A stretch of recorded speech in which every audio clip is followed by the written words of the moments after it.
बिहार की सियासत में उठापटक का दौर चल रहा है।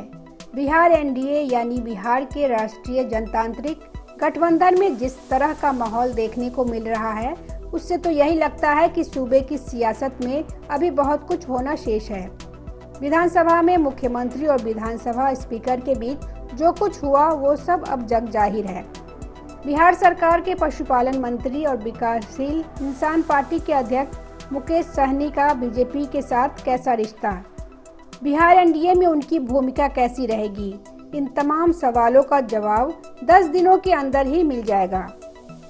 उत्तर प्रदेश के विधानसभा चुनाव में बिहार के मंत्री और विकासशील इंसान पार्टी के अध्यक्ष मुकेश सहनी ने ताल ठोकी।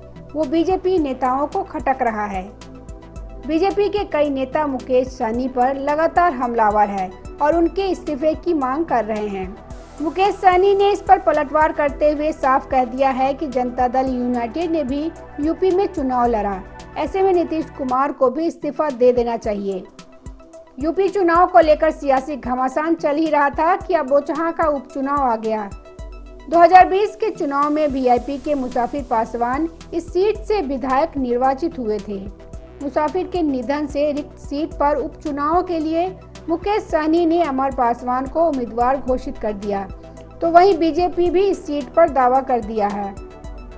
बीजेपी के नेता इस सीट पर दावे के पीछे मुकेश सहनी के यूपी में उम्मीदवार उतारने की दलील दे रहे हैं। बोचहां विधानसभा के उपचुनाव का ऐलान हो गया है। यह सुरक्षित सीट है। इस सीट के लिए 17 मार्च से 24 मार्च तक नामांकन होगा।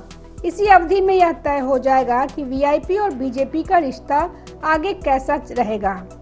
भाजपा अगर इस सीट पर अपना उम्मीदवार देती है तो यह अनुमान सही होगा कि दोनों दलों के रिश्ते खराब हो चुके हैं। जदयू की बोचहां में कोई सीधी भूमिका नहीं बन रही है, बावजूद इसके कि 2010 में बोचहां में उसकी जीत हुई थी। 2015 में उसके उम्मीदवार दूसरे नंबर पर रहे थे। 2020 में तालमेल के तहत यह सीट वीआईपी के लिए छोड़ी गई थी। जदयू ने परंपरा के नाम पर दावा नहीं किया था। मुसाफिर पासवान के निधन के बाद बेबी कुमारी क्षेत्र में सक्रिय हुई। करीबी सूत्रों का कहना है कि क्षेत्र में उनकी सक्रियता नेतृत्व के निर्देश पर बढ़ी है। उन्हें टिकट मिलने का भरोसा दिया गया है। संयोग से बीते कई महीनों से विकासशील इंसान पार्टी और भाजपा का रिश्ता ठीक नहीं चल रहा है।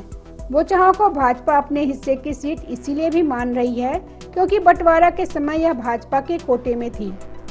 यही तय हुआ था कि वीआईपी को भाजपा अपने कोटे की सीट देगी। हिंदुस्तानी अवामी मोर्चा को जदयू के खाते में डाल दिया गया था। Bureau report, public news.